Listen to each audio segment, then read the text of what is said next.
ഇത് SNDP തുറന്ന പുസ്തകമായിരിക്കുക. അത് ആർക്കും വിമർശിക്കാം, ഒരുപാട് പേര് വിമർശിക്കുന്നില്ലേ. ഇതെല്ലാം ഇരിക്കട്ടെ.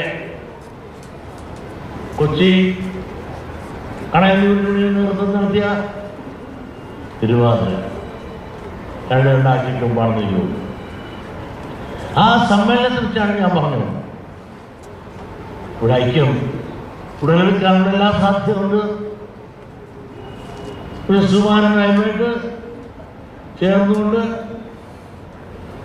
നായരിയുടെ ഐക്യം, നായരിയുടെ ഐക്യമല്ല നമ്മുടെ രാജ്യത്തായെങ്കിലും ഹിന്ദുക്കളുടെ ഐക്യം കാലഘട്ടത്തിന് അനുവാദമാണ്.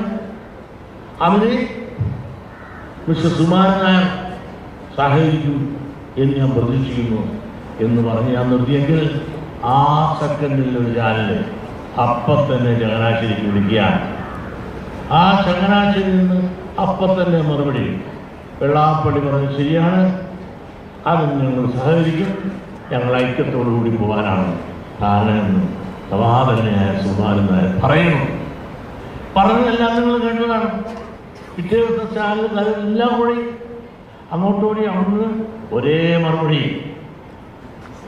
എന്നെ മറ്റുള്ള പലരും എന്നെ തോണ്ടി കൊണ്ടിരിക്കുന്ന അവസരം ഞാൻ സീമിൻ്റെ വണ്ടിയെ കയറി കുറ്റം, പ്രതിപക്ഷ നേതാവിനും അമർച്ചത്തിന് കുറ്റം, അവർക്കെല്ലാം ചുട്ട മറുപടി പറഞ്ഞുകൊണ്ട് എൻ്റെ പ്രവർത്തനങ്ങൾക്ക് ഇരട്ടി ചങ്ക് നൽകിക്കൊണ്ട് പിൻബലം നൽകിക്കൊണ്ട് എന്നെ കരുത്തനാക്കി നിർത്തിയതാണ് ബഹുമാനപ്പെട്ട സുകുമാരൻ. ആ കരുത്തുമായിട്ടാണ് ഞാൻ പോയത്. ആ കരുത്തിനെ കണ്ടുകൂടെ പലരും ഭയപ്പെട്ടു. പലരും രാഷ്ട്രീയ അന്തരീക്ഷം ഉണ്ടാകും എന്ന് ഭയന്നു. രാഷ്ട്രീയ നേതാക്കന്മാർക്ക് ഒരുപാട് ഉൾക്കൊള്ളികളുണ്ടായി. അങ്ങനെ ഈ ഐക്യത്തിന് വ്യക്തിപരമായി എനിക്കും വളരെ പിൻബലം തന്നുകൊണ്ട് മാത്രമല്ല, എൻ്റെ മകനെ അദ്ദേഹത്തിൻ്റെ മകനെ കൊണ്ട് സ്നേഹിക്കുന്നവരെ പരസ്യമായി പറഞ്ഞതെല്ലാം നിങ്ങൾ കേട്ടതാണ്. അങ്ങനെ ഒരുപാട് പിൻബലം നീങ്ങി തന്നു. അതാണ് സുകുമാരൻ നായർ. കാരണം അദ്ദേഹം പറഞ്ഞൊരു സാമൂഹിക സത്യമാണ്. അതുകൊണ്ട് തന്നെയാണ് രാജാവ് നഗ്നനാണെന്ന് പറയണമെങ്കിൽ നിഷ്കളങ്കനായ ഒരു കുട്ടിക്ക് സാധിക്കൂ. അതുപോലെ നിഷ്കളങ്കനായ സുകുമാരൻ നായർ. ഈ ഐക്യം കാലഘട്ടത്തിൽ വേണമെന്നുള്ള ചിന്തയും ഭാവനയും ആഗ്രഹവും ഈ സമുദായ അംഗങ്ങളുടെ ഇടയിലുണ്ടെന്നുള്ള ഉൾവിളി മനസ്സിലാക്കിക്കൊണ്ട് സത്യസന്ധമായി അദ്ദേഹം തുറന്നെടുത്ത് കാര്യങ്ങൾ പറഞ്ഞു. അതിനുശേഷം നമ്മുടെ ബോർഡുകൂടി ഐക്യത്തിൽ ചില ഉപാധികളും നമ്മുടേതായ ഐഡന്റിറ്റി നിലനിർത്തിക്കൊണ്ട് ഇതിന് മുമ്പോട്ട് പോകാനുള്ള ചില തീരുമാനങ്ങളെടുത്തു. പിറ്റേ ദിവസം തന്നെ അദ്ദേഹത്തെ ഞാൻ വിളിച്ചറിയിച്ചു. എന്നിട്ട് ഞാൻ പറഞ്ഞു, തുഷാറിനെ സ്ഥലത്തില്ല, യോഗം വൈസ് പ്രസിഡന്റ് ചുമതലപ്പെടുത്തിയിരിക്കുന്നത് 2-3 ദിവസം നമ്മൾ കഴിഞ്ഞ് കാണും. ആയിക്കോട്ടെ, ഞങ്ങളെ ഇങ്ങോട്ട് കൊടുത്തുകൊണ്ട് അതിൻ്റെ കൂടെ അംഗീകാരം കണ്ടിട്ട് നമുക്ക് കാണാം എന്നോട് പറഞ്ഞ് സന്തോഷമായി ഞങ്ങൾ പിരിഞ്ഞു. ആ പിരിഞ്ഞ ശേഷമാണ് NSSൻ്റെ ബോർഡ് കൂടി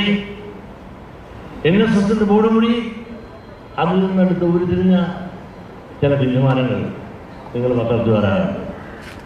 ആ പത്രത്തിൽ വരാൻ കാണുമ്പോൾ അദ്ദേഹം നിഷ്കളങ്കനായ സുകുമാരൻ അദ്ദേഹത്തിൻ്റെ സ്വന്തമായ അഭിപ്രായം ആദ്യം പറഞ്ഞുവെങ്കിൽ ഒരു സംഘടനയിൽ ഇരിക്കുമ്പോൾ ആ സംഘടനയുടെ സെക്രട്ടറി എന്നതിൽ ആ കമ്മിറ്റിയിലുണ്ടായ സംവാദത്തിൻ്റെ അടിസ്ഥാനത്തിൽ അവിടെ എടുക്കുന്ന തീരുമാനം പറയേണ്ട ബാധ്യത അതിൻ്റെ സെക്രട്ടറിക്കുള്ളതുകൊണ്ട് അദ്ദേഹം അത് ഇപ്പോൾ അറിയിച്ച പത്രത്തിലാണ് മാത്രമാണ്.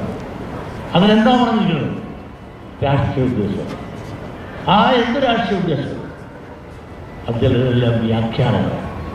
ഈ തെരഞ്ഞെടുപ്പ് വരുന്നതെന്നും മാത്രമല്ല, എന്തിനു പറയുന്നു? ചില പത്രങ്ങൾ സത്യങ്ങൾ പറഞ്ഞല്ലോ. പല പത്രങ്ങൾക്കെല്ലാം സത്യം പറയാൻ മടിയാണ്.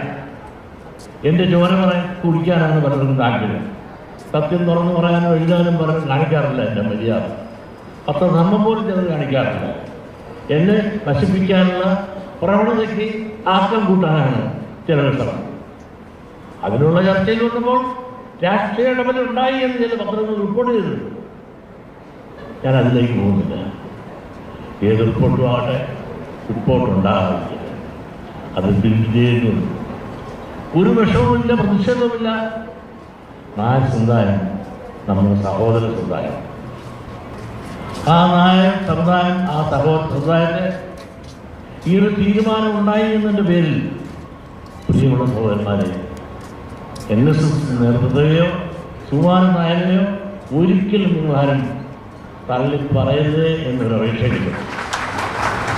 കാരണം ഈ ചോര കുടിക്കാൻ നടക്കുന്ന ചില കുറുക്കന്മാരുണ്ട്, ചില രാഷ്ട്രീയക്കാരുടെ രാഷ്ട്രീയ അടവ് നയമുണ്ട്. നിഷ്കളങ്കനായ സുകുമാരന് അദ്ദേഹത്തിൻ്റെ അഭിപ്രായമാണ് ആദ്യം വന്നത്. പിന്നെ അദ്ദേഹം തിരുത്തേണ്ടി വന്നത് മറ്റുള്ളവരുടെ അഭിപ്രായങ്ങൾക്കും തീരുമാനങ്ങൾക്കും ബോർഡിൻ്റെ തീരുമാനങ്ങൾക്കും വിധേയമാണ്. ഇത് മനസ്സിലാക്കാൻ, മാറി ചിന്തിക്കുവാൻ ഉണ്ടായ കാരണം എന്തെന്ന് മനസ്സിലാക്കാൻ നമുക്ക് പഴയതിനെ പോകേണ്ടതില്ല. നമുക്ക് ബുദ്ധിയുണ്ട്.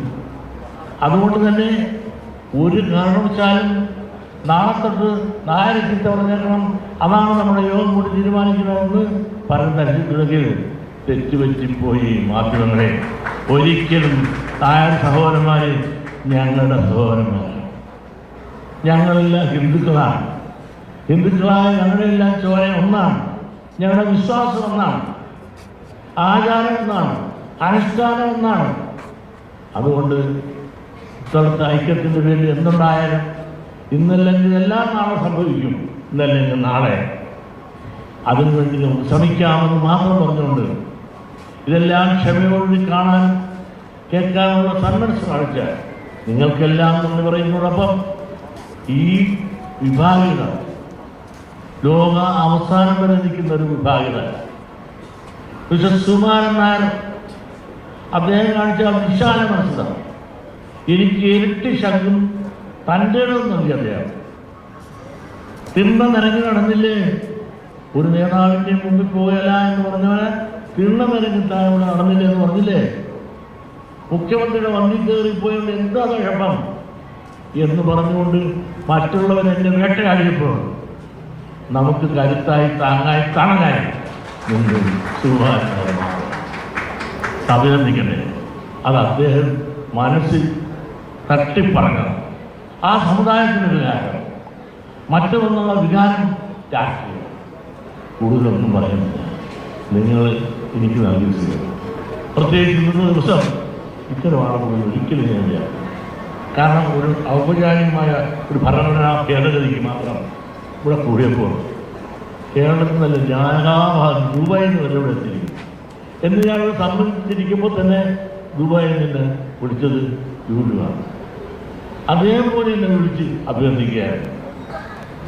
അപ്പോൾ നമ്മളെല്ലാം ഒരു മുസ്ലിം വിരോധികളാക്കി എടുത്തു നിർത്തിക്കൊണ്ട് ചിലർക്കെല്ലാം രാഷ്ട്രത്തെയും ഹൈജാക്ക് ചെയ്യാൻ ശ്രമിക്കുന്ന ശക്തികൾ ഇന്ന് നിലനിൽക്കുന്ന ഈ കാലഘട്ടത്തിനനുസരിച്ചുള്ള ചിന്തകളും ഭാവനകളും പ്രവൃത്തികളും നിങ്ങളിൽ നിന്നെല്ലാം ഉണ്ടാകണമെന്ന് അപേക്ഷയോടുകൂടി നിങ്ങൾ നൽകിയ ഉത്സവമായ സ്നേഹനിർഭമായ ഹൃദയത്തിൽ നൽകിയ സ്വീകരണങ്ങൾക്കെല്ലാം ഔപചാരികതയിൽ ഞാൻ നന്ദി പറയുന്നു. നിങ്ങൾക്ക് പുതിയ എല്ലാ നന്മകളും നൽകി പ്രാർത്ഥിക്കുന്നു. നന്ദി, നമസ്കാരം.